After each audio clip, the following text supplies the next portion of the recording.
So here I've got some cold pressed paper and I've just masking taped off some areas. I'm going to paint 4 cards. This is the first card and I've sketched out that one plus 3 others ready to start painting.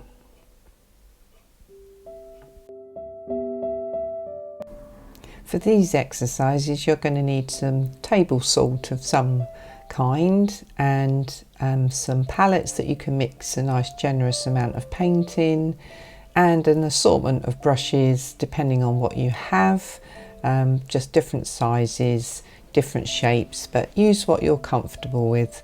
Don't feel like you have to go and get anything special.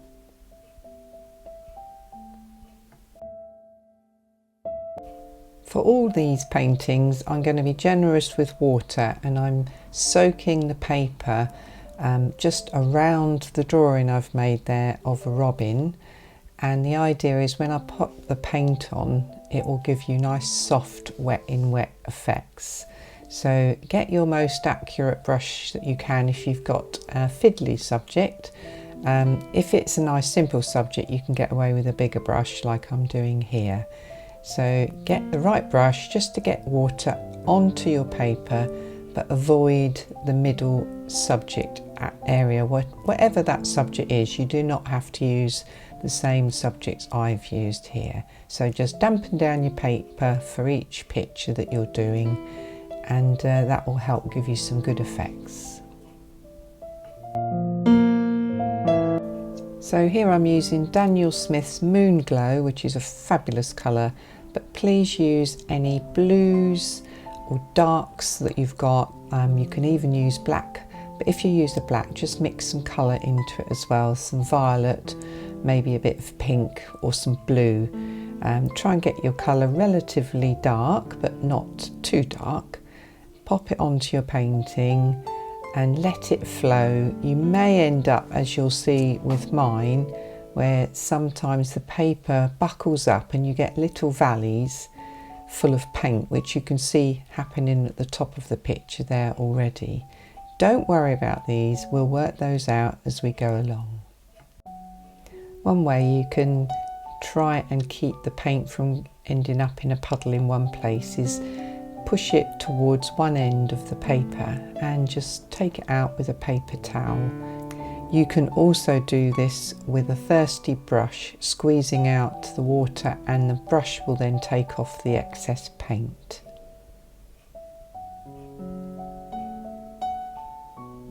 And then let it settle.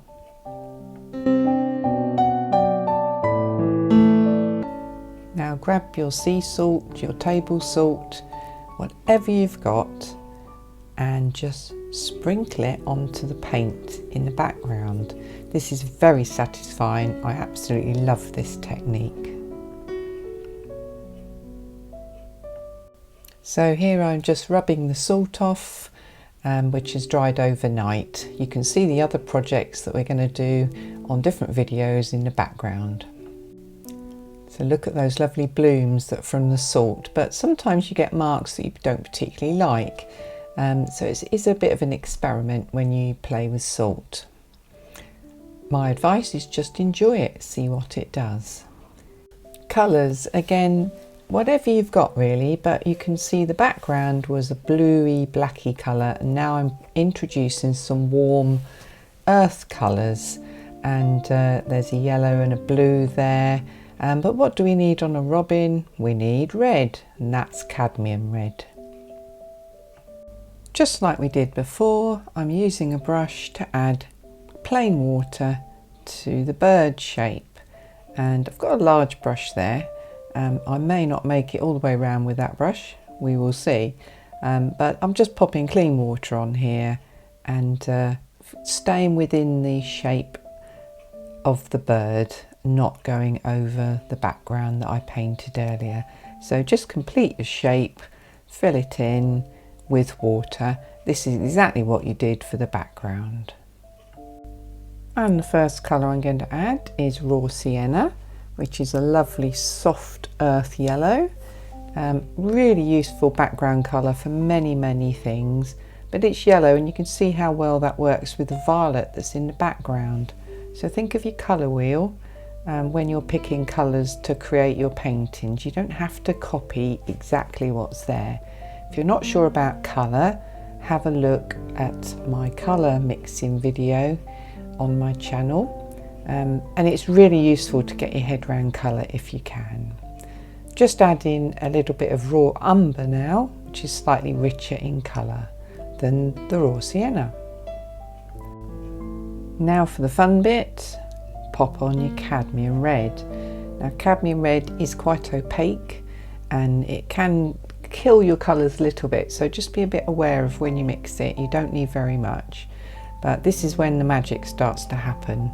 Wherever the cadmium red is mixing with raw sienna, which is effectively a yellow, you're going to get a lovely orange colour, and the blend between the two colours can be really lovely. You can see I've got puddles forming again like we had on the background. Don't worry too much about those at the moment, just keep going, let your colour spread. Don't get too worried, just take out those puddles if they occur with a thirsty brush. And as I'm doing here, you can tilt your board to move the paint around. Just have some fun, don't overthink it, just enjoy the process of putting paint onto the paper. Look at a reference and try and get the shapes where you think the colour should go. You can see I've just moving it over a little bit there. But don't be tempted to keep going over and over the same spot, which is exactly what I do sometimes, because it can ruin the final effect. I'm just using my thirsty brush again here and just letting the paint settle with the red, but I've still got a valley full of paint there, and so I'm tilting my board to get that paint to move out of that valley. And sometimes it goes where you don't want, but just use that thirsty brush technique to take the paint back off again. It's quite a nice thing to do. Pop paint on, take it off, see what happens. As the paint settles, you may feel you need stronger colour, so go back in with slightly thicker paint. As long as your paper's still damp, this will work and can sometimes create some really, really lovely effects. Again, don't try and scrub it into the paper, let the damp paper do the work for you.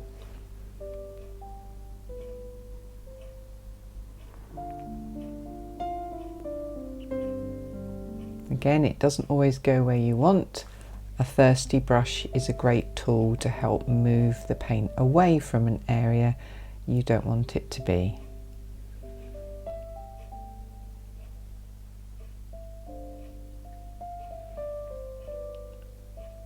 You can see on the breast how the paint is spattering across there beautifully in some fabulous patterns. And this is just on an ordinary cold pressed watercolour paper. So if you want to go a bit wilder, you can go onto rough paper, and then it's even more haphazard what it does. And that depends on your style and what you like. So as it's settling, I'm now adding some burnt umber to the wings, just to try and separate them from the rest of the bird. It's so easy to draw harsh lines. If you can resist it, it will pay dividends if you get all these things blending together in soft washes. As you progress, you may decide that a part of your painting isn't working. Here I've decided the shape of the bird is all wrong at the bottom, so I'm just adding a bluey grey there to try and bring the background up underneath the robin. This is a process of trial and error to see what works and how the shape evolves.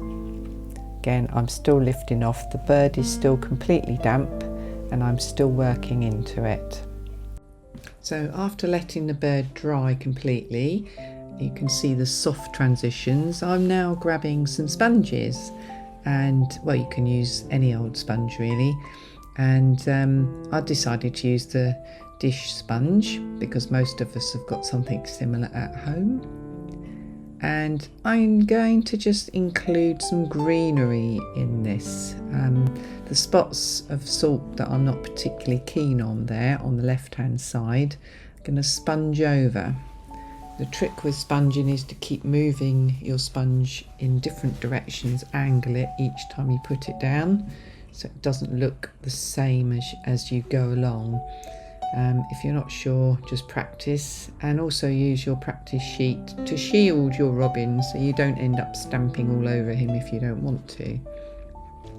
This can create a nice random effect, suggesting foliage or something similar, not painting a tree or leaves specifically. We're having some fun with a Christmas card, and you can build it up how you want it, and this can help to disguise marks you're not happy with, or just to sort of suggest the robin's in his natural environment.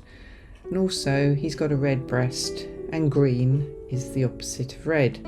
Remember your colour wheel, so that will help the picture to come to life a little bit more. Again, I've noticed that the bottom of the bird isn't right, so I'm now using the green colour to negatively paint around the robin's body to suggest its belly and the background behind it. Negative painting is so useful. It's a really useful thing to learn to do. I do use it in many of my paintings. If you've never done it before, it's well worth having a go. Instead of painting the actual thing, you paint around it. Now I'm creating a grey, and I'm using a little bit of the blue that I had on the side with some of that burnt umber. And the blue and the umber make a really nice grey, which you can use for any areas that are not red or gold, and where you want a little bit of definition. So here I'm using it on the beak, and I'm going to start working on the eye.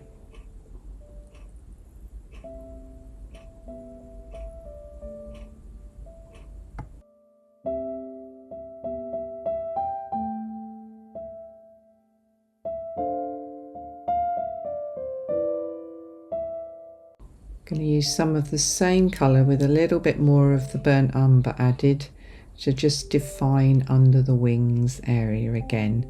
How much detail you put in is entirely up to you. My advice is to keep it loose and simple, and keep your card fresh and not over painted. I carried on adding the grey until I got the eye the right shape that felt right. Now I'm using some of that grey mixed with the green to just add a little bit of detail into the foliage we've got going on behind. Nothing too much, nothing obvious, just a little bit of suggestion of twigs and branches, that sort of thing. Once it's all dry, and again we're with the other projects here, it's time to take off the masking tape. And at that point you really get a feel for the paintings that you've made. By just peeling off the tape as carefully as you can, you get a nice crisp edge which really seems to frame the picture quite nicely before you do anything else with it. It's very satisfying. Take your time. If the paper tears, just try going slightly different direction. You can warm up the tape with a hairdryer, all sorts of tips to try and get it off, but just take your time and you should be okay. When you've done that, you can gaze admiringly at your beautiful card that you're then ready to frame in some way or mount so you can give it to somebody. So when you finish with your card and it's dried, you feel free to embellish however you like. So you've got lots of cards, you've made lots of pictures. How can you create them into a Christmas card? Well, you can buy very inexpensive craft cards like these brown ones, and you can just PVA glue a picture to the front of them. They come with envelopes, they're very inexpensive. Just pop a picture on the front and hey presto, you've got a card. Absolutely lovely. If you're feeling brave, why not try painting directly onto a watercolour card? You can just about see there's a little line where the card will bend when you finish painting it. They come with envelopes. and this is one version, Frisk watercolour cards. You can get them online. That's the C5. Now if you use these, if they go wrong, don't worry about it. You can always stick another painting on top. One other version that I have here, a nice cream envelope, and these come as little mounts. So you slot your picture into the actual mount. These are very, very nice to send as cards. Have a little Google in your part of the world to see if you can find them. And they're a lovely way of presenting your work in a very professional way. But for the person receiving them, if they like the card, it's an easy thing for them to then buy a frame for it. The mount is already there, but it makes a beautiful Christmas card. So I hope this video was helpful. Please keep watching for the tutorials on the other cards that you've seen on this video. Thanks ever so much for watching. If you've enjoyed this, I'd really appreciate a like and maybe even hit that subscribe button. It all helps to keep my channel going.